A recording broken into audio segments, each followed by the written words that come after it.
than 1,500 people lost their lives.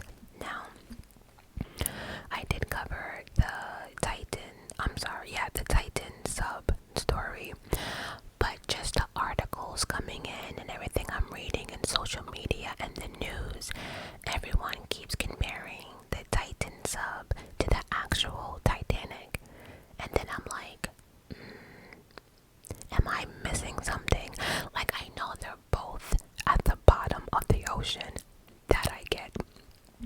But I was like, you know what?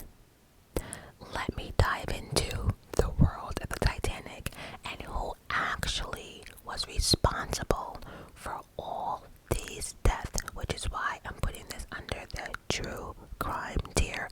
But I'm actually sharing this video with everyone. So what I plan on doing is I do plan on posting this video on YouTube, but Patreon now has a feature that I no longer have to upload my videos through YouTube. I can actually just post them through my phone, computer, however I want to. So that way my Patreon family never has to get any type of ads if I do decide to pull a video from Patreon. So this is what I'm doing for this video. So you guys will get it with absolutely no ads, but I will be posting this on YouTube for ads or with ads, if that makes any sense. But let's get to, and I have to say, I learned so much about the Titanic and why it actually sank. I have watched a lot of National Geographic documentaries on the Titanic. I mean, I spent hours and hours. I even went through some people, some of the survival stories and what they witnessed in the water. So after I did all of that, I finally have, I guess, the full picture of what exactly happened to the Titanic. And I have to say, I actually 100% blame 3 people. Captain Smith, number 1, Bruce Ismay, number 2, and Jack Phillips, number 3. We will get to all of that. So let's begin. The Titanic was the largest passenger steamship in the world. Actually, it was the largest man-made moving object in the world when she set off on her voyage from Southampton, England on April 10th, 1912. 4 days into the trip, on April 14th, 1912, she struck an iceberg and sank, resulting in the deaths of 1,517 people. Now, that number is definitely going to vary, only because many bodies were never actually recovered. Many bodies were not identified, and also too, especially with the third class passengers, a lot of them were immigrants, and for whatever reason, many did not use their real name, so on and so forth. So that number will vary, but we know over 1,500 people lost their life on the Titanic. Having been laid down in 1909, it would take 3 years of construction and fitting out before the Titanic was ready for sea. And an Olympic-class passenger liner, the Titanic was owned by the White Star Line and constructed at the Heartland and Wolff shipyard in Belfast, Ireland, which is now considered Northern Ireland. She set sail for New York City with 2,223 people on board. Again, 2,223 people on board. The high casualty rate when the ship sank was due in part to the fact that, although complying with regulations at the time, the ship carried lifeboats for only 1,178 people. So if you're not really quick with the math, let's just say out of 2,223 people, only about 1,000 would survive. Yeah, there's that. The Titanic was designed by some of the most experienced engineers and used some of the most advanced technologies available at that time. It was a great shock to many that despite the extensive safety features, the Titanic sank. Let me jump in here. So, the Titanic, it was owned and designed by a guy named Bruce Ismay. Bruce Ismay. Bruce Ismay.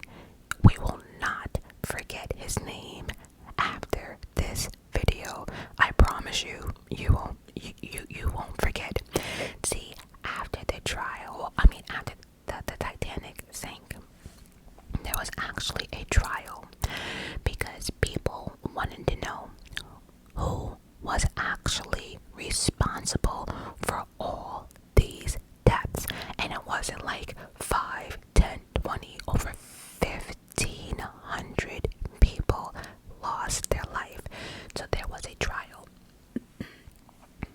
Now, like I said, Bruce Ismay was the designer of the Titanic, owner of the Titanic, and he was also the chairman of White Star Liner. He was the man. He was the man. So, he was actually on the Titanic when it went down, but he actually survived. And I want to say, after the trial and everything else, he did not live a good life. I want to say that because many pinned him as a coward, thinking about himself, selfishness. How did he survive? And there was women and children that did not. So anyway, after the trial, he kind of was looked at as a coward and was made fun of, and that was his life until he died, I think, of cancer, like at 70 something. But during the trial, they put him up, and the first question was to Bruce Ismay: were you the one who gave the instructions to design the Titanic? Bruce Ismay answered yes. The next question followed, and I wrote this shit down word for word. Did you give any special consideration to question of providing additional lifeboat accommodations? So basically what he was asking is, why didn't you have more lifeboats on the fucking Titanic? Basically, what was your problem? Bruce Ismay responded, I think the position was taken that the ship was looked upon as being practically unsinkable. She was looked upon as a lifeboat herself. So what he's basically saying is, well, if the Titanic is unsinkable and and she's supposed to be a lifeboat herself. Why do I need extra lifeboats? Okay, so I just wanted, to throw that in there because also too, he thought this ship was unsinkable because he designed it to have 16 water chambers. Now what the water chambers do, they're supposed to automatically shut off that compartment if flooded in a case of a tragedy or whatever. So there was 16 water compartments. If even 4 of the water compartments were damaged, the boat would still be able to float. So in everyone's mind, there has never been a tragedy or anything that happened that 4 water chambers would be damaged. So they never thought ahead. So they never thought, well, what happens if it is damaged? It just wasn't possible in their mind. So because they had 16, if 4 water chambers were damaged, they still would be okay.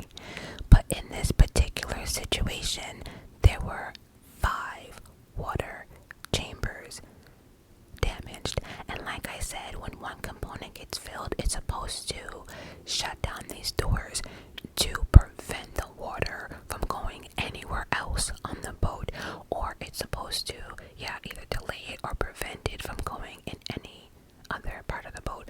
Remember, I am not an engineer. I'm just trying to break it down as best as I understand it to you. And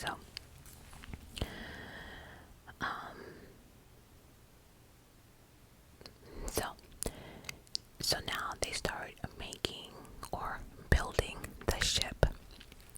Bruce Ismay brings on his chief designer, Alexander Carlisle. Now, I don't really know what was up with Mr. Alexander, but I feel as if, like everyone else, nobody wanted to go against Bruce Ismay. Everybody wanted to be part of history. They wanted to be part of the design of the Titanic, the fastest, the most luxurious ship ever. Everybody wanted to be part of history. And actually they are, without even knowing. But anyway, so Alexander Carlisle did a blueprint, a design, model, whatever you want to call it. And here comes Bruce Ismay. He was only worried about luxury and the design of the boat. I think he maybe was too excited, too greedy. I don't know, but he was more concerned about the design and luxury. So, for instance, there was 2 scenarios that I thought was interesting that was actually put out during trial. And the first one was when the first model or blueprint was done, Bruce wanted a bigger staircase. Now, this famous staircase that was on the Titanic movie, that's been in pictures and everything else, this staircase was like Bruce's dream. It had to be big and beautiful, and the first model, it was so small, so he wanted to expand it. So he looked at Alexander and was like, yeah, I need the staircase to be bigger. Alexander was like, yeah, but if we do that, something has to be done with the water chambers. Now, I'm not going to get into that. All I know is that there was some type of adjustments that had to be made with the water chambers, or the 16 water chambers, to accommodate the staircase. And when Alexander presented his concerns, Bruce Ismay was like, what? You can't do it. It can't be done. And right then the guy was like, oh, of course it can be done. And was like, the ship is unsinkable. Of course it can be done. It's like little things like that. And Alexander again addressed that in order to do the larger staircase, something had to be done with the water chambers. All I know is something went from 5 to 3. That's all I know. I'm not gonna just know that something went from 5 to 3. So, but they made the staircase bigger. Now, when he was looking over the model and blueprint, we got to the actual deck, and he says to Alexander, Bruce may say to Alexander, the deck looks cluttered. Alexander explained it's cluttered because they have the lifeboats up on the deck. Bruce Ismay's response is, and I quote, people don't pay to look at lifeboats. People don't pay to look at lifeboats. What in the actual fuck? Like, okay, so here's the thing. Again, I'm not an engineer. I don't know. I didn't make the fucking model. But if you felt as if the deck was cluttered, why couldn't we put the lifeboats, I don't know, in a different room, a different compartment, or maybe, I don't know, here's a thought, build something that would accommodate the lifeboats that maybe it wouldn't be in view. I don't know. But instead of thinking of a solution, you just fucking got rid of them. Like, I actually fucking can't. During the trial, the question was presented to Alexander, and they said, so you thought that the ship should have a total of 48 lifeboats. Now, again, he was very shocked. Excuse me. Again, he was very shocked when he was told to remove the lifeboats. But he wanted to make Bruce Ismay happy. So instead of 48 lifeboats, they only made 16. Now, there's different accounts about the lifeboats. It goes from 16 to 20. But from my understanding, only 16 was actually working. And 16 was actually working. But that being said, whether it was 16 to 20, there should have been 48 lifeboats on the cruise ship, on the ship. So, that being said, for only having 16, only little less than 1,000 would have survived. And as we know now, only 700 survived off of this ship. So, and now we're on our way. So now, everything's set. We're making the staircase bigger. We got rid of the cluttered lifeboats. So now we're actually building. And at this time, steel was actually replacing iron. Steel was replacing iron about this time in history.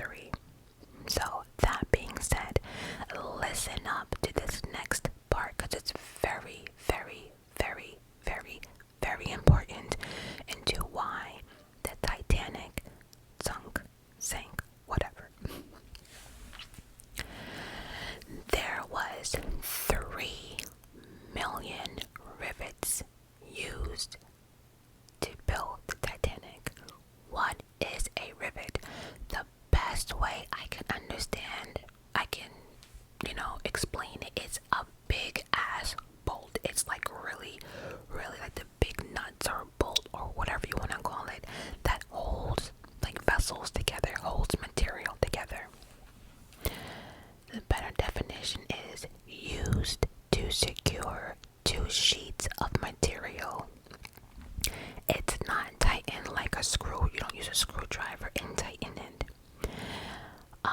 It's not tightened down to secure it. Instead, it's permanently installed using force. So, like, besides screwing it, you actually use something to force it down, like bang it down really, really hard. And again, it's to hold material and stuff together. It basically holds the vessel of the ship together, the rivets, right? So 3 million rivets were used. Now, there was a machine, because remember I told you it has to be forced down. There was a machine that was actually being used to secure the rivets, but there was a problem.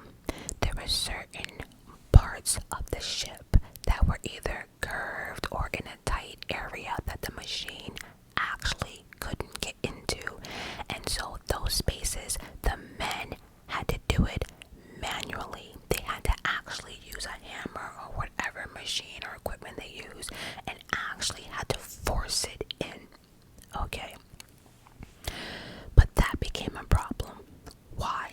Well, they realized that the steel rivets were it was basically impossible for the men to forcibly secure it down.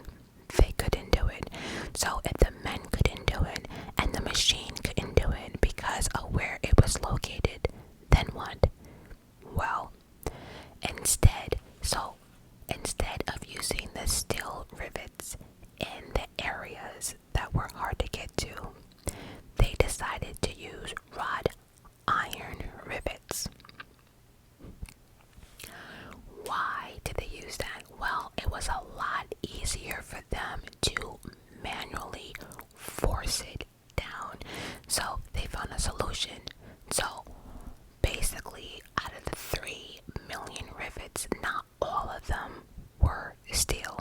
Some of them were wrought iron rivets that were used in certain parts of the ship that the machine could not get to. So right then, right there, think about it. We have strong rivets and we have weaker ones, and using the wrought iron rivet ones, and from the actual banging of the manual labor, it actually weakened the rivets. So the ones that were wrought iron were the ones that were the problem. So I have here basically, so the men tried doing it manually, but steel rivets are too tough to hammer in. So in those areas, they used wrought iron rivets, which was easier for the men. So that would weaken those areas of the ship. But it was a widespread practice, and nothing unusual ever came of it. So it was approved. So many ships had this problem, apparently, with the steel rivets, that the machine couldn't get to all of it. So some of the men had to manually use, wrought iron rivets. And because it was done before and nothing ever happened, here comes the Titanic saying, you know what, well, why can't we do it with this ship? So,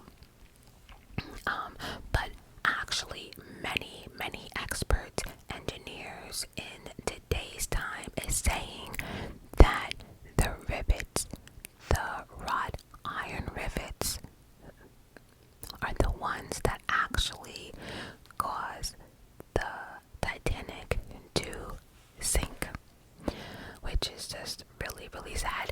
And also too, I will mention this in the end of the video, but no, I'll wait till the end of the video. So just to give a quick insight of what this Titanic held. So the new vessel would forsake speed for the increased safety and comfort that would come with a significant increase in scale. The Titanic surpassed all their rivals, the rival ships, because like I said, this one had speed and luxury. The first class section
to. She was 882 feet 9 inches in length and 92 feet in breadth. She grossed over 46,328 tons. That's how much she weighed. Now, the third class, so all those accommodations I read was for first and second class, and of course the first class had first dibs on everything. Now, the third class was, like I said, mainly immigrants trying to go to New York City to start a new life. The third class general room had pine paneling and sturdy teak furniture. Even the third class had incorporated technology advanced features for the third class passengers. She also had 3 electric elevators in first class and 1 in second. And she had also an extensive electrical subsystem. Anyway, they just had a whole, they had a lot.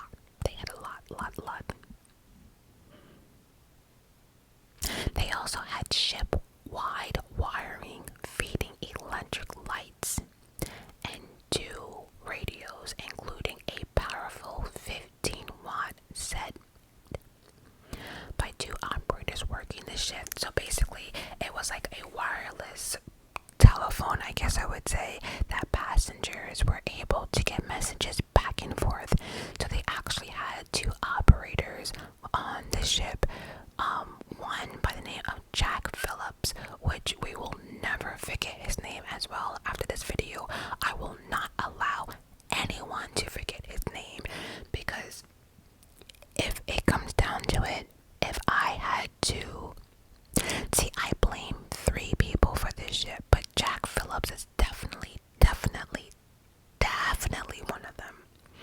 But I'm not gonna jump ahead. So, the first class passengers paid a hefty fee for such amenities. The most expensive, listen up, one way, not round trip, one way. See, here's the thing, like, I'm going on a cruise in July. I'm leaving in about 2 weeks. I am leaving for New York, going on vacation, but I need the boat to bring me the fuck back, right? So I need a round ticket. But for one ticket, it was $4,350, which in today's current, as of 2008, it was $95,000. When I actually calculated, or when I looked up line, in today's money, it would cost, in 2023, it would cost $136,000 to travel one way on the Titanic if it was still up and running today. Now that shit is mind-boggling, because I've been on so many cruises before, and with all the accommodations, there's libraries, there's pools, there's food, all that stuff. I don't even think, I think, like, if you get a suite, I think the most is like $3,000 or something. I don't know. But anyway, so yeah, that's that. So it costs $136 for one way.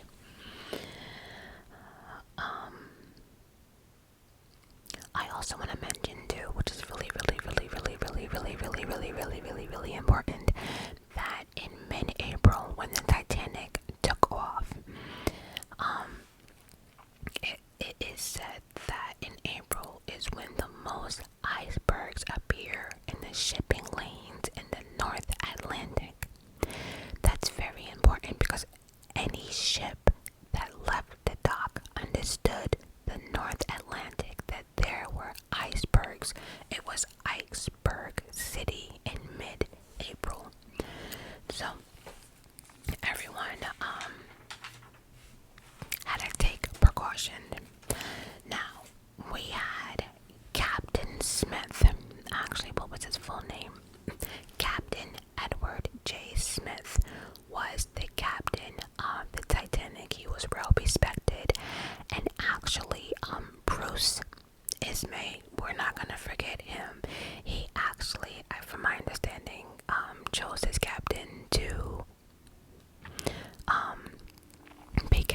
ship. And of course, Captain Smith was excited. He wanted to be part of history, which I think, I don't know, it made his judgment wrong in some calls. But again, nothing was going to get in the way of the Titanic. Nothing at all. It was going to be the fastest, largest, most luxurious ship ever. And that's that. And so, oh, before we get into this tragic night, there's some things we have to set up first so everyone can get a clear picture. This next part, I'm not quite 100% sure what exactly happened. And last night when I was trying to figure it out, I think I fell asleep to another documentary. I don't know. But there was some type of delay when the Titanic first departed. I don't know what it was, but something happened and it did not leave on time. And because of it, the captain was forced to make a quick decision.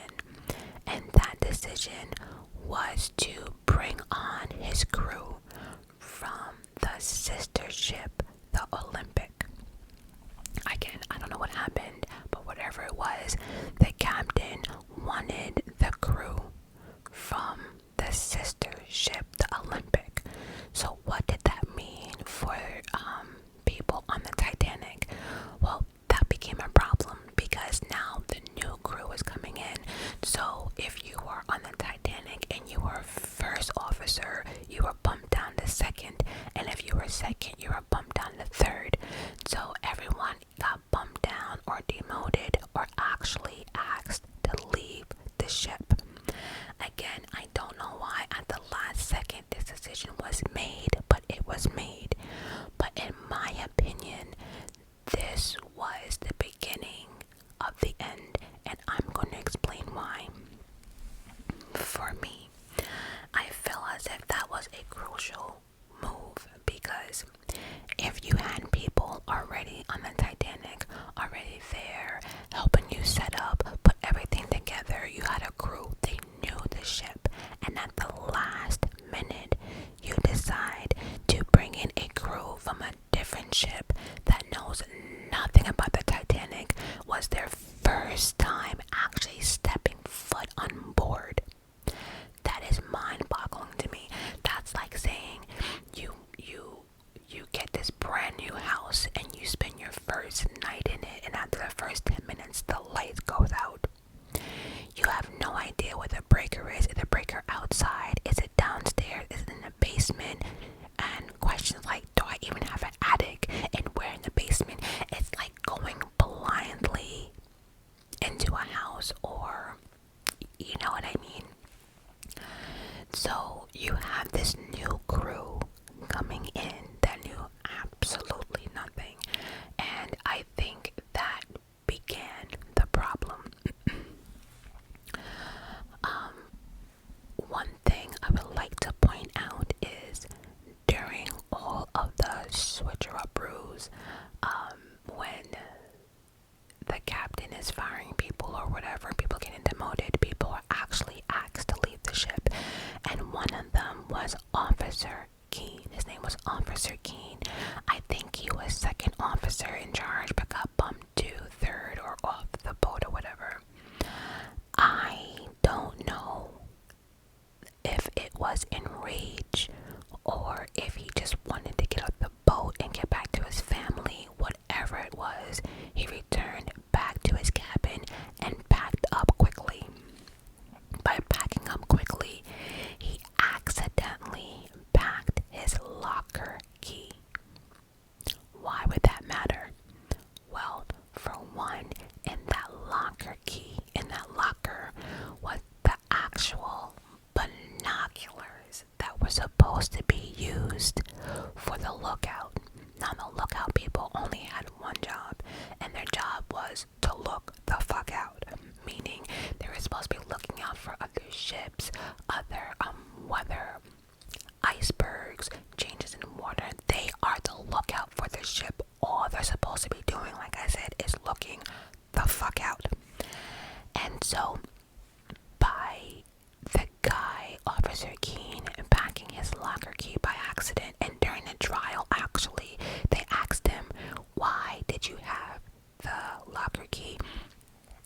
said in a moment he just packed up because he was asked to leave, and he just didn't even know the key was mixed in with the stuff.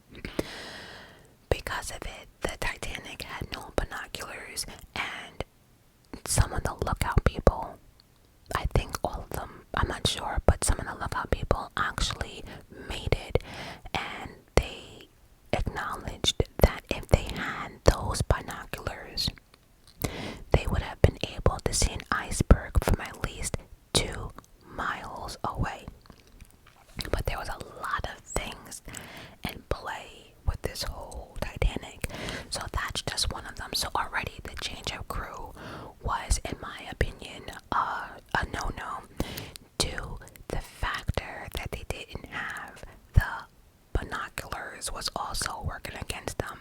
And number 3, I don't know if it was because the confusion of switching the crew, but for some strange reason, and no one can answer this question, the captain decided to skip the safety drills. Now, for those who do not know what the safety drills are, let me fill you in. I don't know how they were back in the day, but if you go on a cruise ship right now, I don't care from where, what location, what country, what state, if you go on a cruise ship right now, once they realize that all passengers are on board, I honestly don't remember if it has to be done before we leave the port or it has to be done within 20 minutes of leaving the port. I want to say most likely it has to be done before we leave, but I could be wrong. But what happens is, during these safety drills, you understand which deck or dock is yours, right? Everybody has a certain color. Sometimes they might go by color or number. Your dock blue or dock 4. So in case of an emergency, you know exactly which dock or deck to get to. You're responsible to know that. And I also think, like, even on your room key or whatever, they actually have like your number or the color of your dock or deck that you're supposed to go to. After that's explained,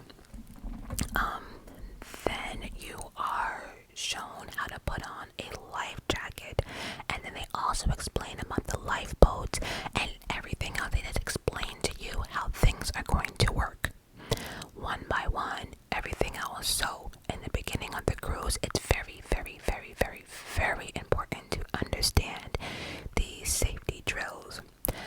But on the Titanic, I don't know why he did not do it. It was said that he decided to do a sermon instead. I don't know, maybe he was really religious. I don't know. But, or it could have been the confusion of switching the crew. I don't know. But the safety drill was never done. And again, that's like a double problem, because now we have a new crew. And now we also did not do any of the safety drills. Does anyone not see the disaster brewing right now? And so, yeah.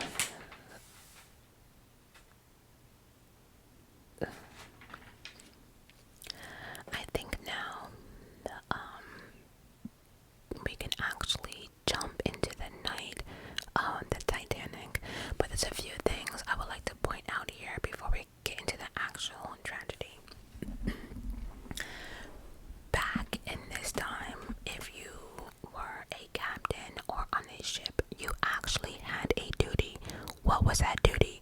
That duty was to warn other ships, boats, whatever, fishermen boats, whatever, around you. Meaning, if you were in a certain direction and you saw a storm coming, you would warn other people, and they would warn other people through a wireless connection or a wireless radio, I would say. You would say something like, and I'm not a captain, but you know, I'm 43 north, whatever, I don't know. You would give your location, and you would say there's a storm coming. That way, other fishermen or ships will look at the location and take a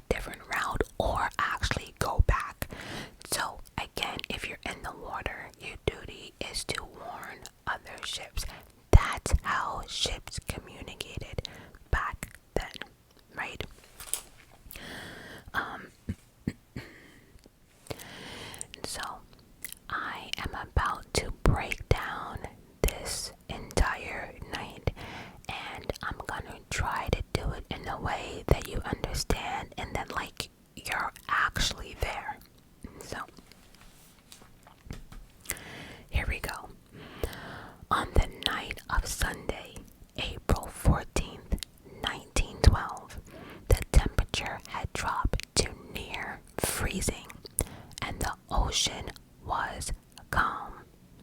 The moon was not visible, being 2 days before the new moon, and the sky was clear.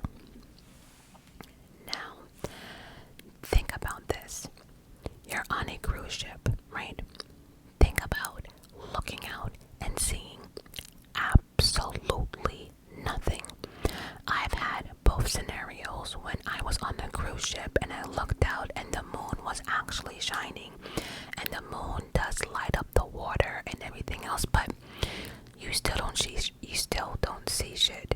It might be beautiful, but it's still creepy. But at least the moon provides some type of light. Without the moon in the sky, it is pitch black, like absolutely nothing at sea. Nothing. It is so creepy. It's ridiculous. You can't see forward. You can't see to the side. There's absolutely nothing but darkness. That's a big problem. Number one. Number two, the factor that the ocean was calm, that actually worked against the Titanic. Why?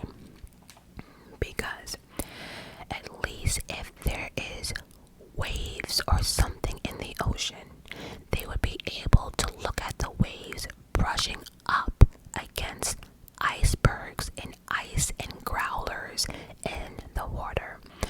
By the way, that word growlers comes up a lot in documentaries and stories while reading up on the Titanic, and let me just break it down real quick. An iceberg, we all know what an iceberg is. It's basically like a big block of ice that's above the water that you can see. And although we see it above the water, it's also underneath as well. But it's really, really, really, really big.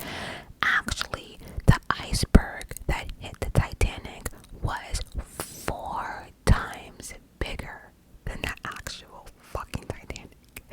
So what they say. But a growler, and I hope I'm pronouncing that right, is a piece of the iceberg that actually breaks off. And truth be told, growlers, from what I read, are the worst for ships. Now, like I said, a growler is a piece of the iceberg falling off into the water, and that's usually what you see floating.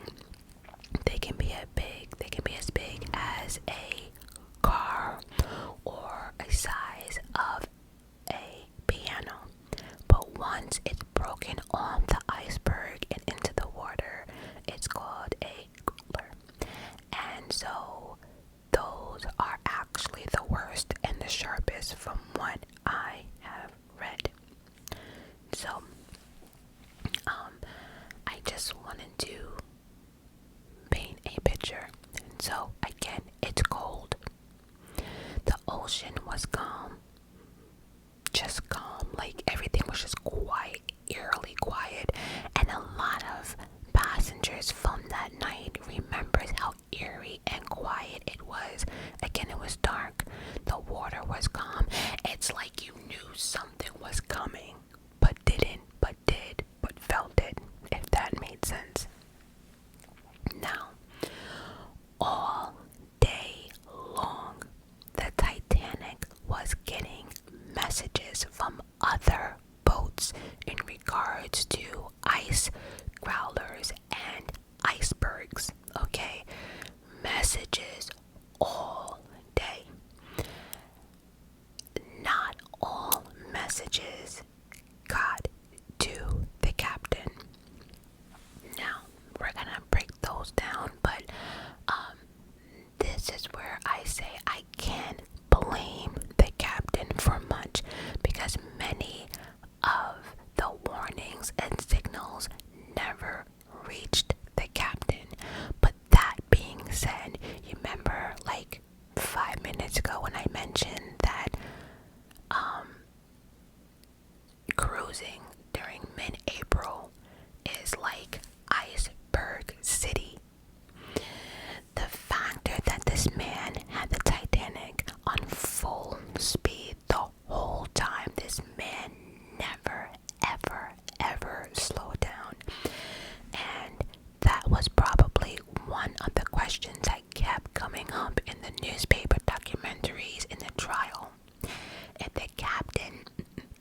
even if he got one or two warnings. But the knowledge that the captain was supposed to have in regards to the North Atlantic in April, why did he have the Titanic on full speed?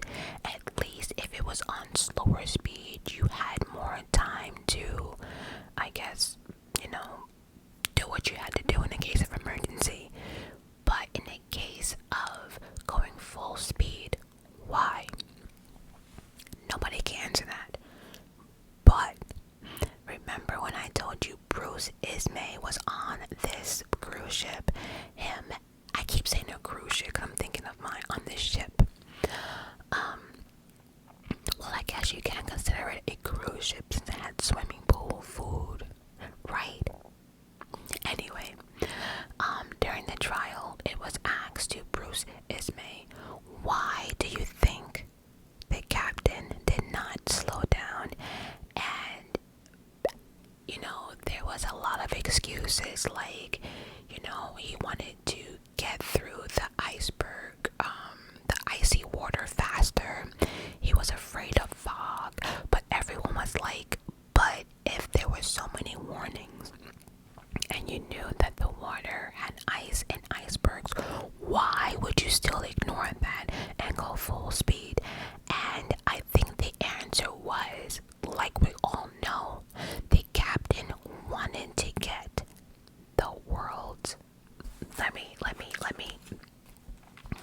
as the papers had it, let me just, yes, he wanted to get the largest man-made moving object in the world to New York City as fast as possible. Why? Well, because he knew the newspapers, the media, everyone was going to be there. He wanted to be part of history. This Titanic boat was making it to New York City in record time, in luxury style, and that was fucking that. I don't care, like I said, the captain went down with the boat, but I don't know, I just wonder. I think again it was all like, it's unsinkable, nothing can happen type of attitude, and I think the captain also had that type of attitude as well. There are different accounts of, the captain went to Bruce Ismay when he found out about the icebergs, and they both decided to ignore it was unsinkable. I don't know, but at the end of the day, Captain Smith had the last word. You are the captain. This is your ship. You know better than Bruce Ismay. Why? Because you are the captain. You know the waters. You know the ins and outs. Why didn't you just slow the fuck down? But Captain Smith, in response to iceberg warnings received via wireless over the preceding few days, had drawn up a new course which took the ship slightly further south. So before the actual day of, before April 14th, right, there have been iceberg warnings throughout the other 4 days, right? But everyone was just kind of documenting, stuff. So the captain did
messages to the bridge, and I assume the bridge is actually like where the captain stays, or like the, you know, the area. Now,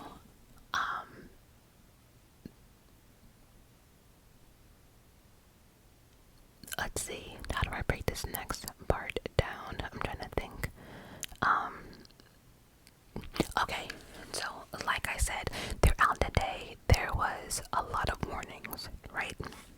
So one of the messages that were sent out that day came for the Californian. They spotted the iceberg because they were actually, from my understanding, ahead of the Titanic by at least 2 hours. So they were trying to send emergency signals and messages to the Titanic in regards to the iceberg, ice, and growlers. Now, I keep calling them the message people, but Jack Phillips actually was on duty around this time. He actually got the message from the Californian, right? But did not respond. Actually, he was in the process of keeping tally of the messages, of the passenger messages. So the wireless operators had a few jobs. Their main job was to relay messages, like I said, from the passengers, but they also had to keep tally of how many messages went in and out. Besides typing them out, they had to keep a tally of how many went in and out. And then when they were on their downtime, that's when they would look at other messages from other boats, which is mind-boggling to me, because you would think if many weather reports were coming in about the same fucking thing, why would you continue to ignore them and continue dealing with passenger messages? But that's actually how they got paid, the wireless operator, through the messages. So they weren't actually like employed by the Titanic. They were employed by a different company that dealt with wireless, you know, the wireless operator thing. So the more messages that they were able to handle for passengers, the more money they got. So they were more into the passenger messages than the actual fucking weather report. So, but like I said, there was many messages coming in and out, and a lot of them got lost because he had other things to do. When he finally did read the message from the California, he did run it up to the captain, but the captain was dining with passengers. So this is really interesting. So you know, I guess it's like a pilot and a co-pilot, right? So there's a captain and a co-captain, I would think. I don't know, but or maybe their boat was on cruise control. Now that I think about it, I don't know. But Jack Phillips actually rushes this message up once he receives it. Now nobody knows the time frame, but it definitely wasn't right away. He rushes the message up to the captain, but then finds out when he gets there that the captain is actually dining with the passengers. On other reports it says that he went to bed. I don't really know, but he wasn't up where he was supposed to be. So instead, Jack handed the message to whoever officer was in charge next. Jack Phillips actually did survive the Titanic, and in the trial, they asked, well, who did you give the message to? Jack Phillips could not remember. He had no idea. And out of all the officers that actually survived, nobody had a clue on what Jack Phillips was talking about in regards to the last message. Nobody knows, so everyone denied it. And I don't know if that really would happen, but because it was a trial about who was responsible for all these deaths, I don't think anyone, when it came out and said yes,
understood that within 2 hours, if none of these messages were given out, then they weren't going to be given to anyone.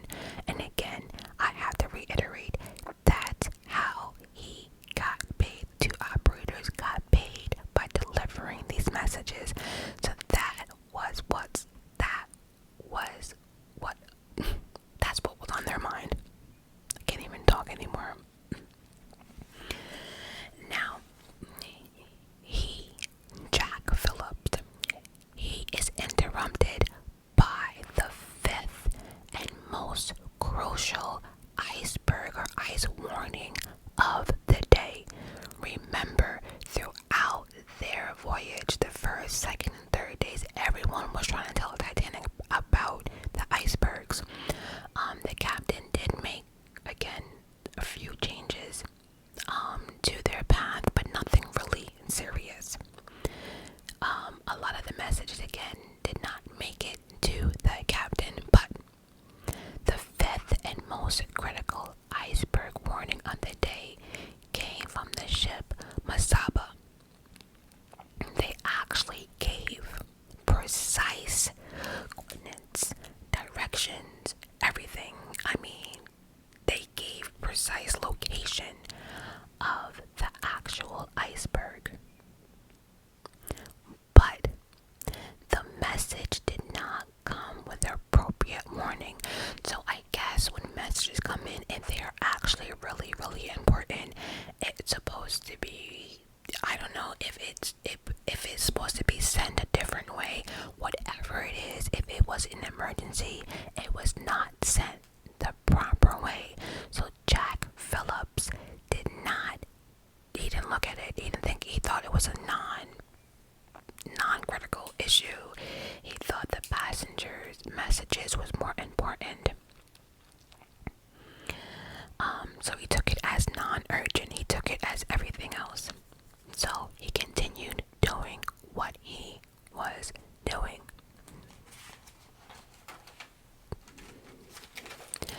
Now, back to the Californian, right?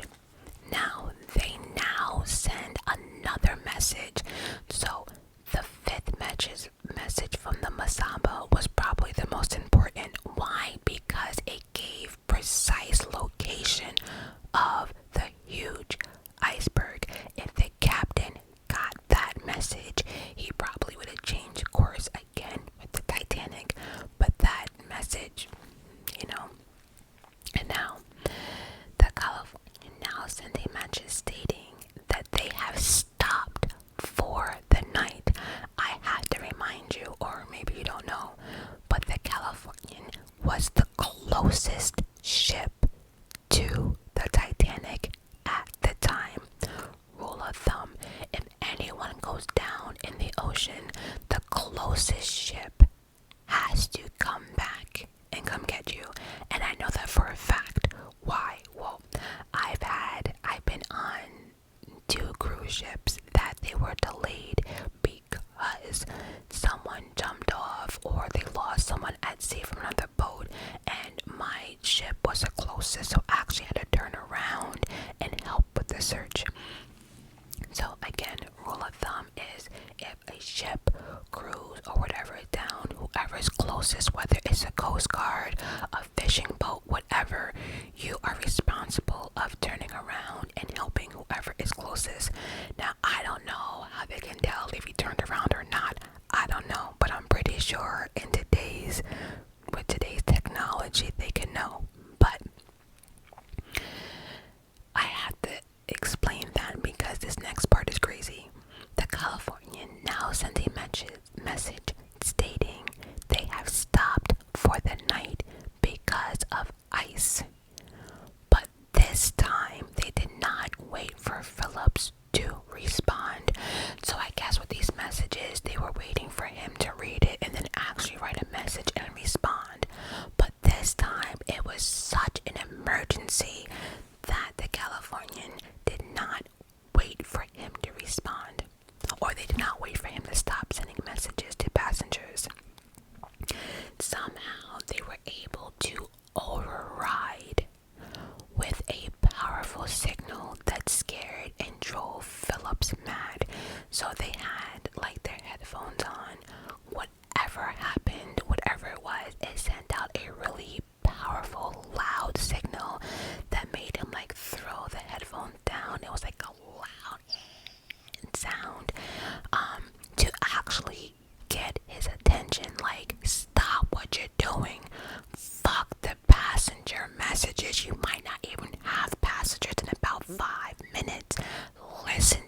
bloody idiot. I'm working Cape Race. Now, I think every person, well, in my opinion, right, the wireless operator is talking to the other wireless operator, right? So I assume they both knew what the I'm working Cape Race meant. I guess they all knew what that means, like, I don't know, but that's what it was said. Shut up, you bloody idiot. I'm working Cape Race. In response to that, the Californian response was to shut off their wireless equipment for the night. So remember, their message was telling them that they stop cruising for the night. They turned off their engines and they were just going to be afloat.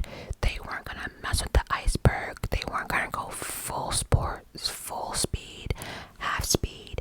They just said they have stopped for the night. They weren't going to do no more. They were just going to fucking float. That's probably what the Titanic should have done, but instead of, racing the message upstairs, Jack Phillip replied, "Shut up, you bloody idiot." Like, I can't. So, in response, the Californian turns off the radio. Now, I don't know. Like, I get it, but like, they were the closest ship. They were less than 2 hours away from the Titanic. If Jack didn't piss them off, they would have left their radios on. But I also find it selfish in a way that if, you're sending out emergency signals to other ships like the Titanic because of icebergs, and you stopped yourself knowing that they might be in trouble. Instead, you turn off your radio. I'd rather you have cursed him out like in a telegram than you turning off your wireless radio. Because if they did not do that, if the Californian did not turn off their radio, everyone on that Titanic could have been saved. Ain't that some shit? You see how being nice sometimes works in your favor? This shit is crazy. So, the Californian response was to shut off their wireless equipment for the night. The Titanic has lost radio contact with the only ship less than 2 hours away. By this time, the Titanic will hit the iceberg in 10 minutes. Ain't that some shit? From the moment he says, "Shut up, you bloody idiot," the Titanic hit the iceberg 10 minutes later. And of course, the Titanic was trying to go back to California, but as we know now, they did not turn back on their radio until morning, so they had no clue that the Titanic was in trouble and sank,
Mr. Murdoch had to make a decision within literally 5 seconds. There was no time to go find the captain, let him get dressed and come up and get a response.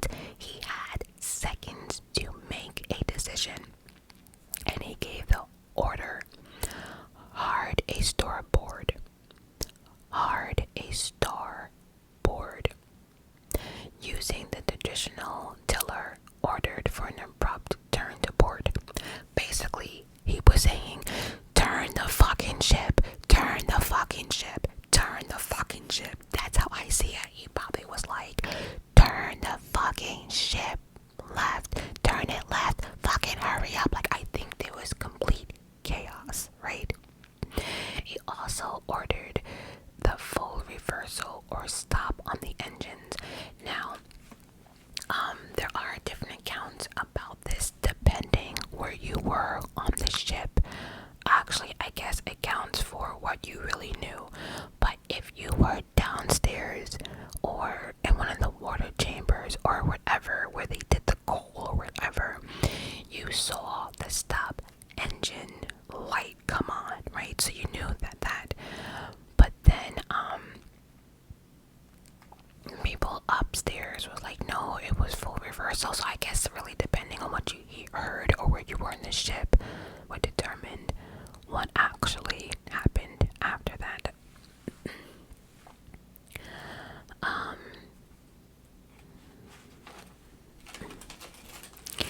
The iceberg brushed the ship's starboard side right side, poking the hull in several places and popping out below the waterline. Okay, this is where I jump back in. So, you remember those rivets back in the beginning of the video that I told you basically held the vessel or the hull of the ship together? Remember, there was over 3 million rivets, but some of them, most of them were steel that they used, but others were wrought iron rivets. So there actually was an experiment done, recreating the ship and what happened and everything else. And what they found was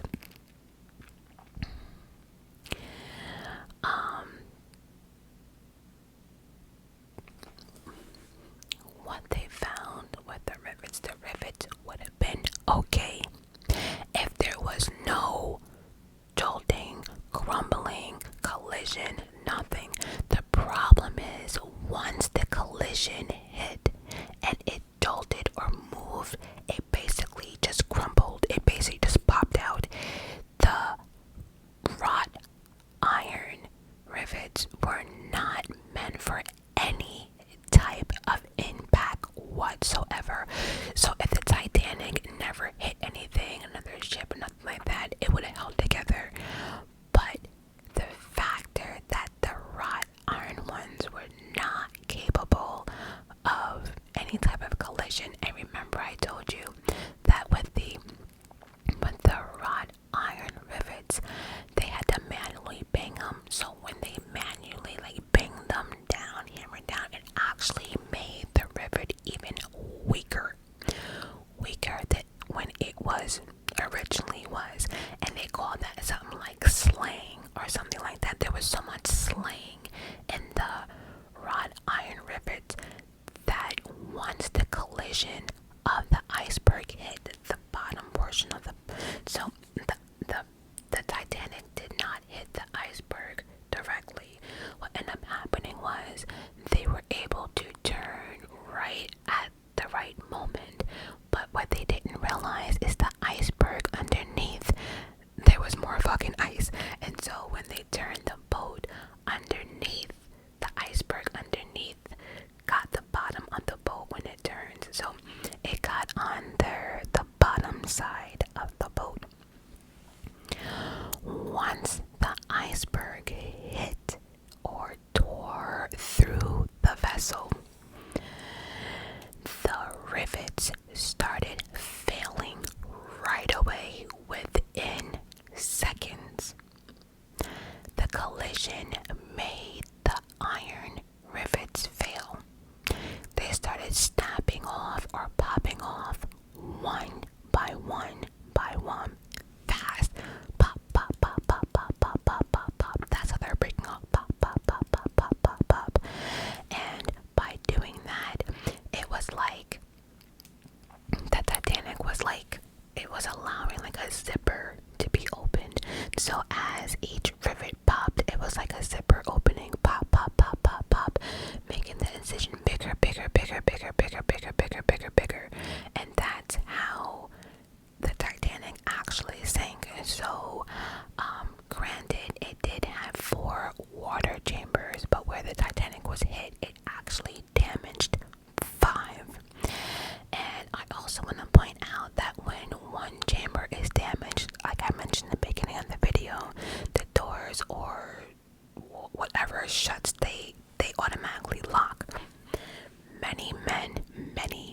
also have written here, started snapping off one by one. The Titanic hull began opening. The bottom on the Titanic like a zipper, allowing massive water to come in.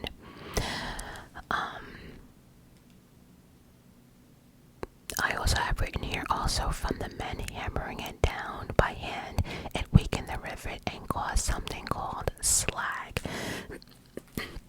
So, also too, they also found that number 3 iron rivets were used instead of number 4. There is a big difference with that. Number 4 was supposed to be the best iron that was around. Nobody knows who ordered the number 3 and who actually approved the actual ship. So they were saying that, yeah, it was cool to use iron rivets, but you were supposed to use number 4, not number 3. So that goes to show who actually approved it. Was it pushed through? Did someone pay someone to push it through? Again, there were a lot of corners that were cut too. I guess maybe, I honestly think it might have been a money thing in regards to he wanted to use more money for the luxurious of the boat instead of like safety, if that makes sense. But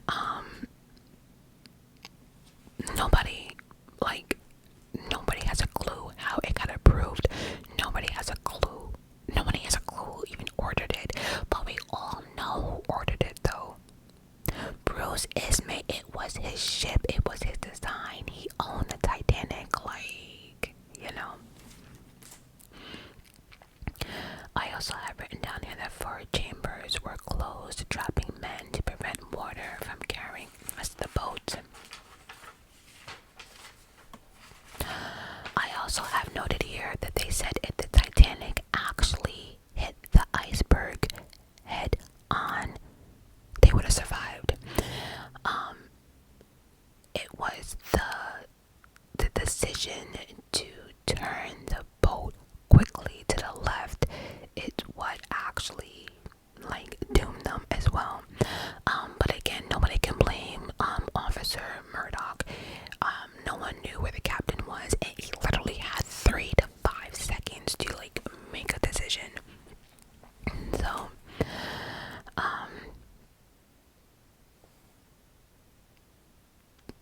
So, I don't know if they're gonna go into all of this, but once the captain found out what was going on, now they're trying to call out signals. So now we're back to Jack Phillips and his little partner here. Now the captain, and I have to say that everyone who survived said that everyone, the crew, the captain, everyone was really, really, really, really, really, really calm. But as of now, the captain is telling the wireless operators to call out for help. They're calling every other ship. Either they're not responding or they're too far out. The captain understood what was happening. He understood that about the chambers. He understood how long it took for the boat to go under. He understood that he knew how many lifeboats there were.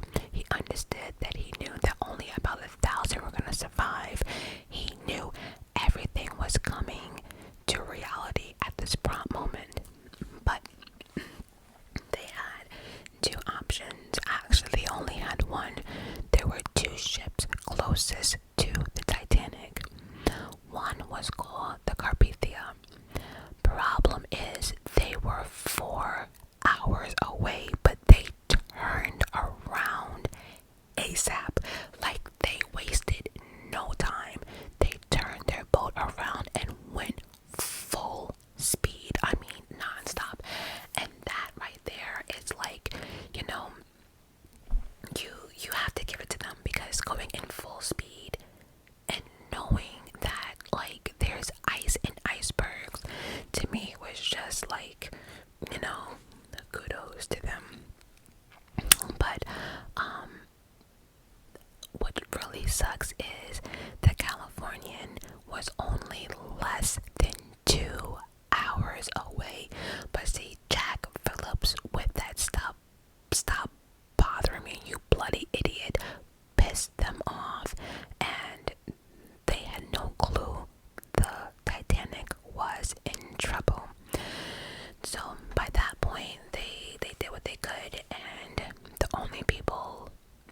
rescue was a carpathia. But by now, remember when I told you that there was no drill, there was no safety drill, there was a new crew on the Titanic. I think at this point everything did go to shit, but it did not. It seemed as if there was a lot of chaos on the boat, but I do, from reading and survivors, I have to say that the crew handled it the best they can, and I think it's because mainly the men understood the assignment, whether they wanted to or not. They understood the assignment. They knew that they were not going to survive. They knew women and children first. They knew there was only 16 lifeboats. They knew, but everyone said the men were the true heroes of the Titanic. A lot of them, like I said, gave their lives for people they didn't know. A lot of men would make sure like kids were in safeties before they were. A lot of men would like be on lifeboats but holding babies in their hand and like bringing them to the boat, not even getting on the boat, just in case other people needed to get on the boat. It's like many of them knew their assignment. They knew they were going to die, and before they were going to help as many people as they can. And that just brings me joy and chills through my body, because like I said, many people said there was many opportunity for the men in the water to overcrowd the lifeboats or whatever, but they did not. A lot of them swam as long as they could, getting other women to safety, looking for people who couldn't swim. They literally gave their life for others, and I have not found anything more to say about that. Everyone said the same thing. Even if like we want to blame the captain still, his last, from my understanding, from what I read, his last moments was trying to save a 5-year-old baby, and he was swimming with the baby in his arms to safety, and everybody was grabbing on their hands to get the baby, and he just went under with the ship. But it's stuff like that, he could have said the hell with it and got on the lifeboat. No. Of course, in panic, there are people who were trying to bum rush the boats. They were trying to bully the way in, and mostly it was the third class passengers, because let's face it, they had zero chance, because it went like first class got first dibs, then second class, then third. There's been also many speculation about the third class, about why many of them did not make it out. Well, again, like I said, with 16 lifeboats, first class came first, second class, then third. I know in the movie in the Titanic movie, it showed that they were like basically like locked down below.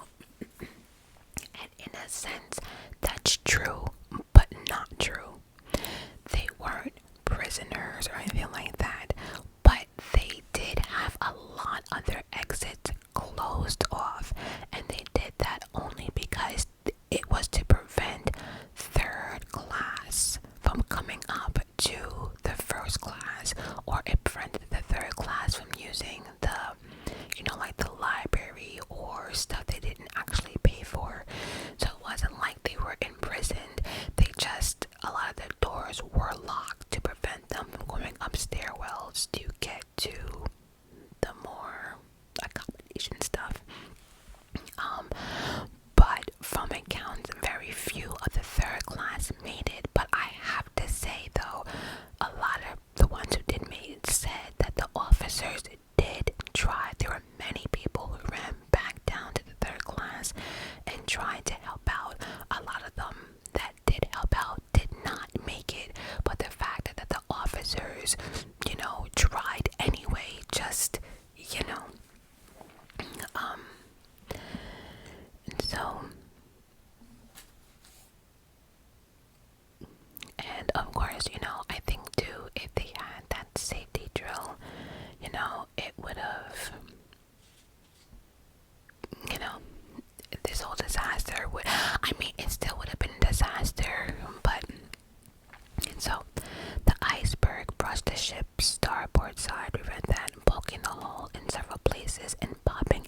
rivets below the waterline over a length of basically 300 feet. As seawater filled the forward compartments, the watertight doors shut. However, while the ship could stay afloat with the 4 flooded compartments, 5 were filling with water, and fast. The 5 water-filled compartments weighed down the ship, so the top of the forward white tight bulkheads fell below the ship waterline, allowing water to pour in additional compartments. So think about the ship like this, right? So now let's do it this way, underneath the water is coming in. So because of it, it was making it heavy. So let's say this is the top of the boat right here. This compartment, the compartments over here are the ones that got damaged. So the water is filling in. So as the boat is sinking, it's filling in, it's actually doing this. It's tipping. So now it's like everything now is going backwards. So again, the ship is leveled here. This is the front of the ship. The ship here got damaged. So now this is weighing down the ship. It's getting weighed down, and because it's so heavy from the seawater, it's actually tipping the boat like this in the air.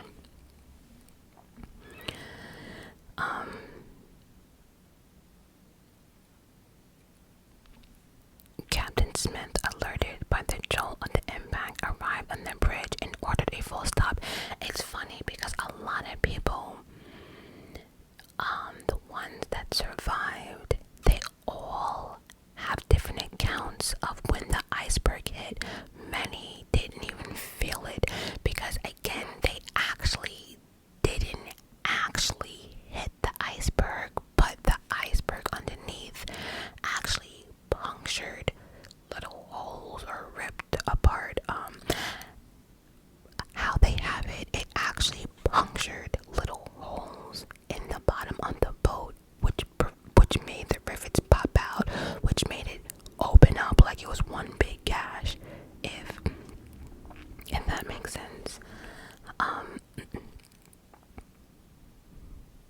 But yeah, many people say, they didn't feel it like jolt or whatever, and if they did, it was like, it was just like a rocking. But many say it was more like fingernails on a chalkboard. It was like like a scratch. They mainly heard it more than felt it. But anyway, now everyone is understanding. The captain knows what's happening. He's aware of it. After examining the ship and inspection, they now realize it was time to send out the distress calls and everything else.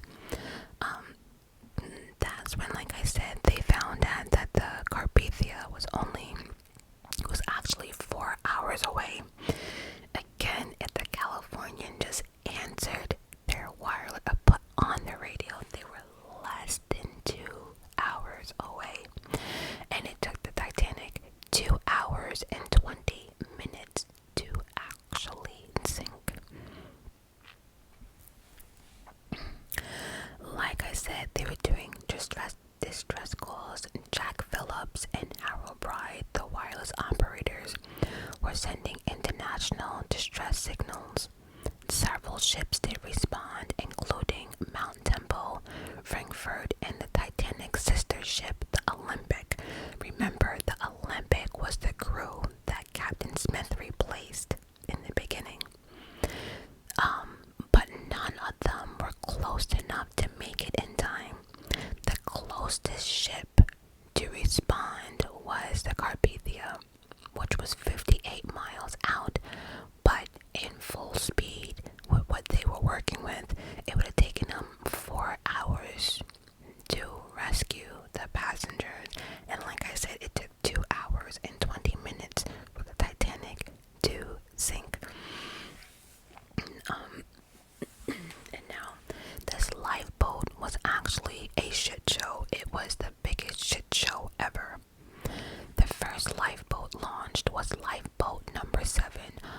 starboard side with 28 people on board. That lifeboat was able to hold 65 fucking people. And let's just say a lot of the babies, in my opinion, didn't count. They're not taking up full fucking spots. So I do understand the first order was women and children. I do get that, which is why more than 80% of the men died on the Titanic. More men died than anything. But to launch a lifeboat with 28 people on board out of a capacity of 65, like what the fuck? That was lowered at 12:40, as believed by the British Inquiry. Okay, Lifeboat 6 and Lifeboat 5 were launched 10 minutes later. Lifeboat 1 was the fifth lifeboat to be launched with 12 people. Lifeboat 11 was overloaded with 70 people. And so, again, I think, like, the whole women and children thing, I think that fucked up a lot of people, because, you know, if you don't see any more women and children, and you only have 12 people in a lifeboat, I cannot understand why they did not grab more men. I don't get it. Because just to let a lifeboat go with just like 28 people and 65 could have fit, I just don't know where the actual confusion fucking came in. But again, they didn't have the safety drill. But just common sense, I would think. I don't know. But then again, nobody would react.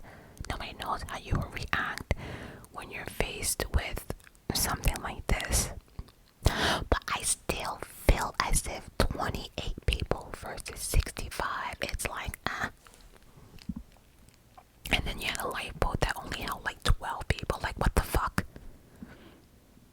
And then you had one lifeboat that was overloaded with 70 people.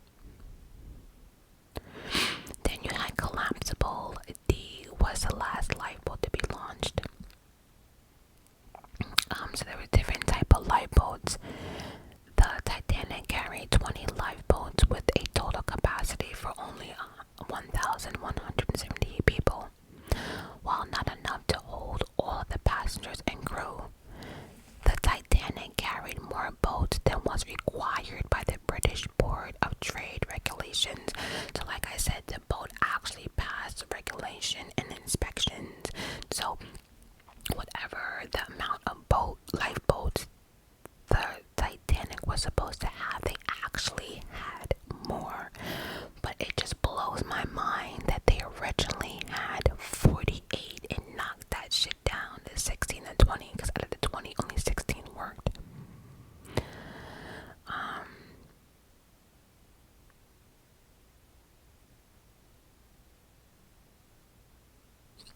The Titanic was given ample stability and sank with only a few degree list.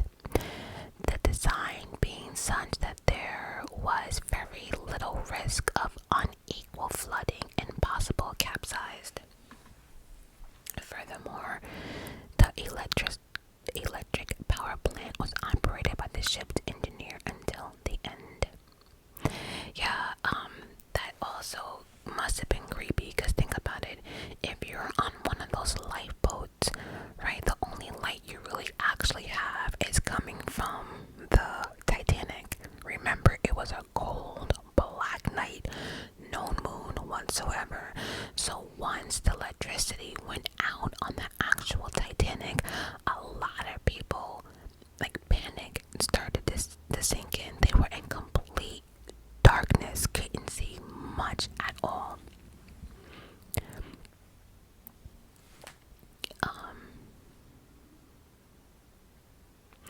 Hence, the Titanic showed no outward signs of being in imminent danger, and passengers were reluctant to leave the apparent safety of the ship to board small lifeboats.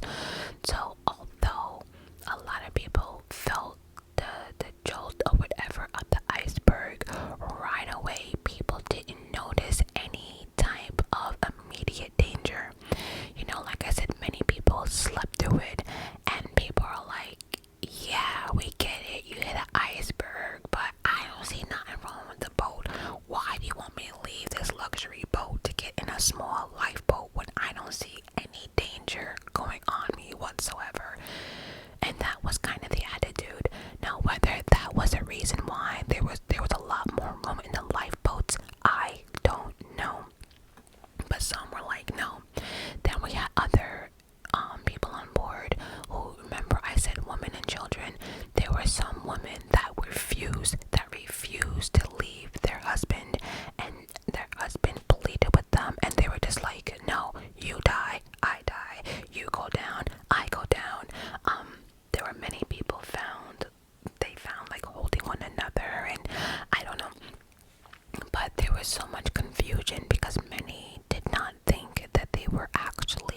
as William Cox successfully led some groups from the third class to the lifeboat. As a result, most of the boats were launched partially empty. One boat meant to hold 40 people left the Titanic with only 12 on board. It was just basically a fucking shit show. With women and children first, the imperative for loading lifeboats, Second Officer Charles Lightoller, who was loading boats on the port side, allowed men to board only if oarsmen were needed. So one thing I can actually appreciate about the lifeboats is that there was a lot of oars on this boat, so a lot of people can actually row to safety. It wasn't just one. They all had food and actual water on the lifeboats, which I thought was actually amazing for back in the 1912s, to have that.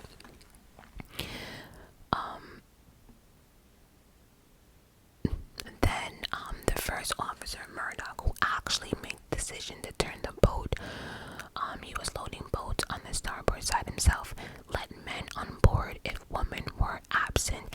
Absolutely, I cannot figure out why they let so many boats go with so much room, right?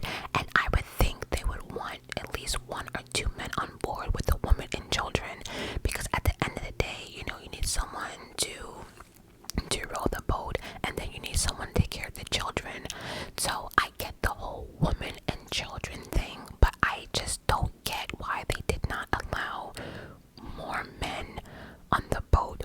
If the boat can hold 60, I can understand 50 being women and children and 10 being men. I get it though. I absolutely do get it though. By 2:05, the entire boat was underwater and all the lifeboats except for 2 had been launched. At around 2:10, the stern rose out of the water, exposing the propellers. So by now, at this point, so this is a ship, like I said, these components are filling with water and it's lowering the boat, and now it's kind of bringing it under, because the heaviness of the Titanic, when it was going like this, at one point it was kind of almost straight up in the air. I know the movie had it like this, I don't think it was that. I mean, I'm not an engineer or a scientist, but I highly doubt that the fucking boat was like this. But I do believe that it actually rose up. If I say I don't think it was like this, I want to say it was probably more like, if it was this way, I want to say it was probably more like this. 90 degree, maybe 45, I don't know. But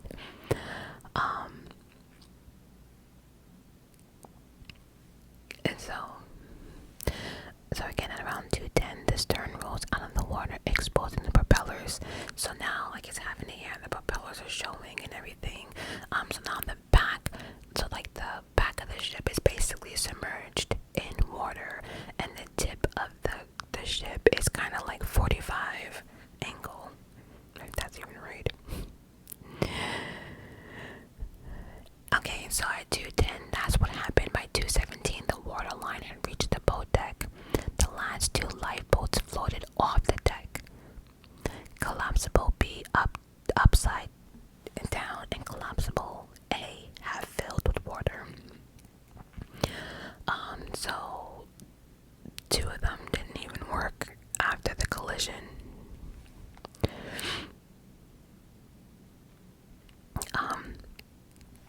Then actually, so as the boat was like this, things are now breaking off. Everyone is sliding off. Everything is sliding. And that's where a lot of people really got injured. Things are falling off the boat. Things are hitting people in the face. Things off the boat is landing in the water.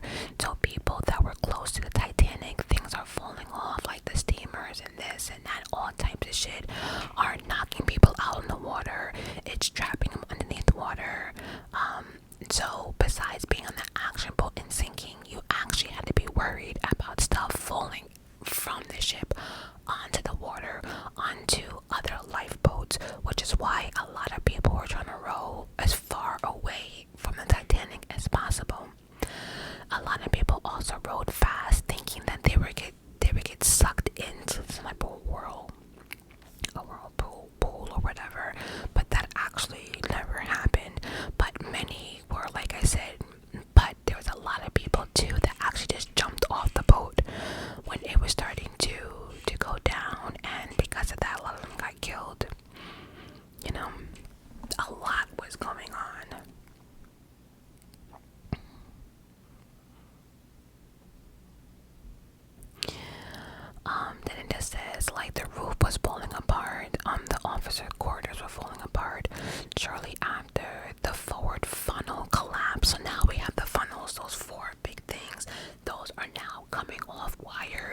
towards the water.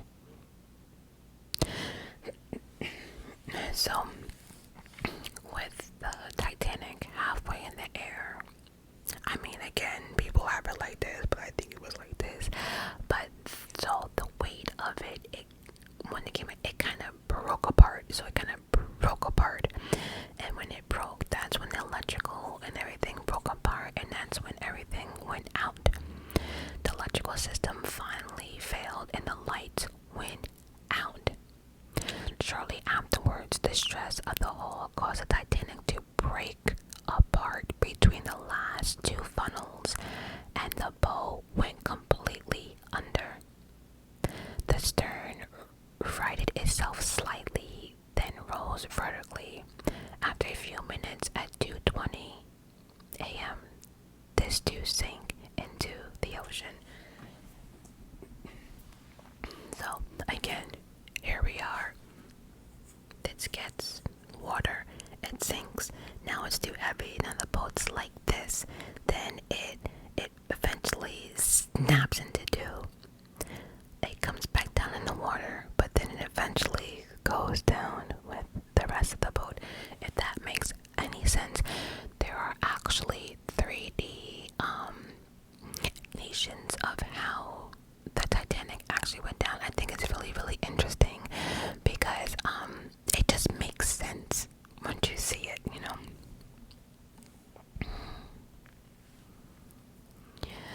Only 2 of the 18 launched lifeboats rescued people after the ship sank.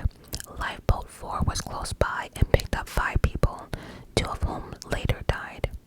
Close to an hour later, Lifeboat 14 went back and rescued 4 people, 1 of whom died afterwards.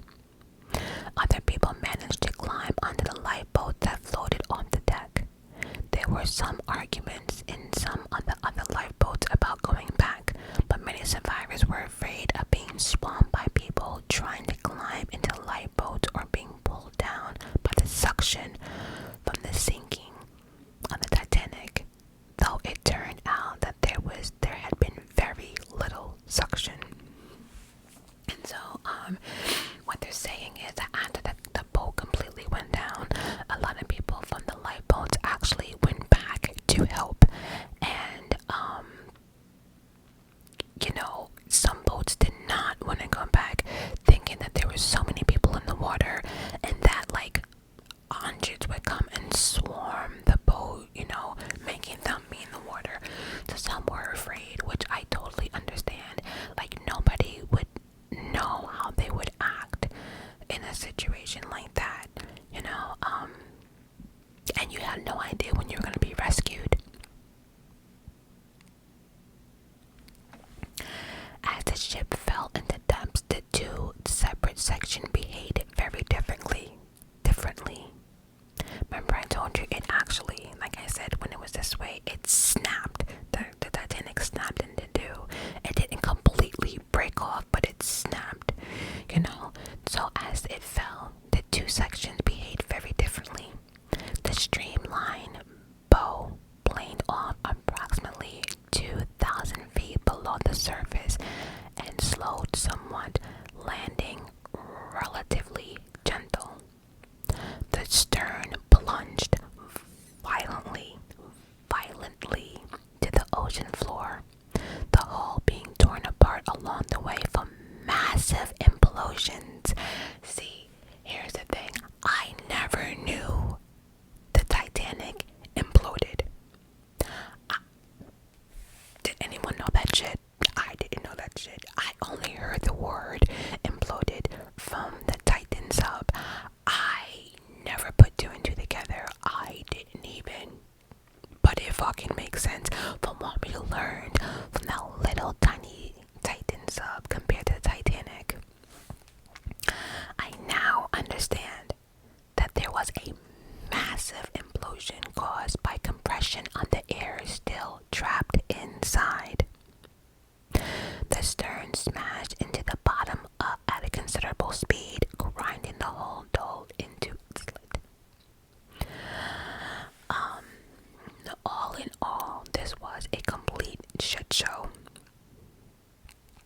So finally, the Carpathia arrived in the area at 4:10 in the morning. I mean, they did their hardest. They went full speed ahead and began rescuing survivors. By 8:30, she picked up the last lifeboat with survivors and left the area at 8:50 bound for New York. Of a total of 2,223 people aboard the Titanic, only 706 survived the disaster, and 1,517 perished. Like I said, that number varies, but it was definitely over 1,500. The majority of the deaths were caused by hypothermia. The water was 28 degrees, and that's what bothers me. It wasn't the actual sinking of the Titanic, and it wasn't that people couldn't fucking swim. It was none of that. It was because the water was too cold. So like I said, a lot of people could have been saved this night if they just had enough lifeboats. At the water being 28 degrees, death could be expected in less than 15 minutes. Men and members of the second and third class were less likely to survive. Of the male passengers in second class, 92% perished. Are you hearing what I'm saying to you? Men and members of the second and third class, okay? Second and third class were less likely to survive. Of the male passengers in second class, 92% perished. Less than half of third class passengers survived. 6 of the 7 children in first class survived. All of the children in second class survived, where less than half were saved in third. 96% of the women in first class survived. 86% in second class. Less than half survived in third. Overall, only 20% of the men survived, compared to nearly 75% of women. Men in the first class were 4 times as likely to survive as men in second class, and twice as likely to survive as those in third. So, bottom line is, third class had no chance whatsoever.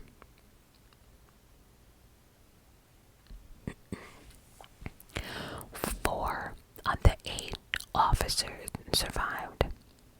About 21 of the 29 able seamen survived, and all of the 7 quartermasters and 8 lookouts survived. 3 of the 13 leading firemen survived. Around 45 other firemen survived, and around 20 of the 73 coal trimmers survived. 4 of the 33 greasers survived, and 1 of the 6 mess hall stewards survived. Out of 322 stewards, only 60 survived. Out of 68 restaurant staff, only 3 survived. All of the postal clerks, the guarantee group, and the 8 members orchestra also died as well. The funny thing is, though, the orchestra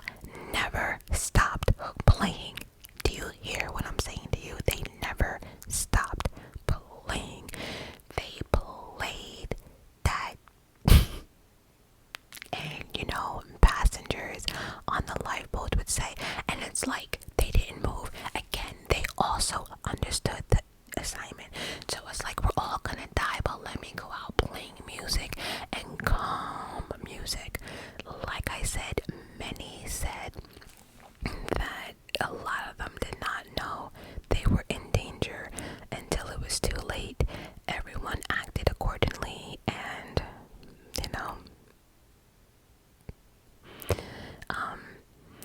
the captain also went down with the ship that I mentioned. And so all in all, like I said, actually too, a lot of the Colonel Astor, Major Butt, and Captain Smith, although a lot of people, I blame Captain Smith for not slowing down, and if he just wasn't so eager to make it to New York in a set time, that was his ignorance. And I also think his ignorance was to confide in Bruce Ismay. He also was trying to make history, but he didn't know like the waters like he was supposed to. But all in all, everyone called most of the men on the Titanic heroes. Now, there are accounts from survivors in the water stating that they heard a lot of gunshots, and the officers did have to shoot some of the passengers. And from my understanding, it was mainly the third class passengers, because they felt as if they should have equal chance to get on the boat as everyone else, and they tried to overtake the boats and to prevent chaos and everything else. Unfortunately, some of the officers did have to kill some of the passengers. All in all, after the trial and everything was done, it was said that Captain Smith was the one responsible for all these deaths and the sinking of the Titanic. I don't know if I would put the complete blame on him. Let's talk about it for a second. The only thing I can say for Captain Smith is because we do know that he did not receive all the messages that he was supposed to, right? That being said, though, you did know of the icebergs because you did make some adjustments to your travels. You did turn directions a few times, but you never actually, slow down. Also too, I don't know, I think, him not doing that safety drill in the beginning might have also, I don't know. Then we had Bruce Ismay, which like he's the one who designed the Titanic, and it was his. But in order to accommodate other stuff, I feel as if he kind of let go of some of the safety regulations or safety concerns of passengers. He just wanted to make his boat pretty fast and, luxurious. Like saying shit like the deck looks too cluttered and people don't pay money to look at lifeboats. Right there, it's all about design, not about, the safety. But then again, in his mind, he thought the Titanic was unsinkable, and we already discussed why. I do find it, though, weird that he's like the only normal person that actually made it. Like everyone else, the captain, majors, colonels, everyone else went down, but he made sure he found his way on a boat. And even people on the boat claimed that he felt guilty. He knew what he did was wrong. So I don't know. He claimed there was an opportunity. Honestly, we don't know. But I think, again, him with the light bulbs and the design and everything else, that also, doomed the Titanic. And then we have Jack Phillips, who was the wireless operator who just wanted to get paid and get these passengers' messages out, and he didn't care for nothing else. I think the way he reacted in regards to telling off the Californian, they were the closest a ship to them. If he wasn't being an asshole, they would have rescued everybody. So I honestly don't know, did his actions like cause them help? But then again, the Californian, they should never have turned off their wireless radio because they were mad. I don't know, but I feel as if Jack Phillips, the wireless operator, if it was me, I feel as if he was the one mainly to blame, because there were so many warnings on that particular day before the nightfall, even down to one of them like turning off the ship for the night. Like, it just all was ignored. So I honestly think if the captain got all the messages that he was supposed to, I don't know, but then again, when he did get the messages, the captain didn't slow down. Either or, it was said that Captain Smith was to blame for this entire tragedy. I honestly disagree with that, if I'm being honest. I mean, it's easier to blame somebody who went down with the ship, right? But if, you know, I really don't know. I mean, he has a part. I don't know. You guys let me know down below who was actually really responsible. Was it the Captain Smith? Was it Bruce Ismay, who built and designed and only wanted to be on the newspaper? Or was it Jack Phillips, who was just concerned about getting money and not like reading the messages or getting them up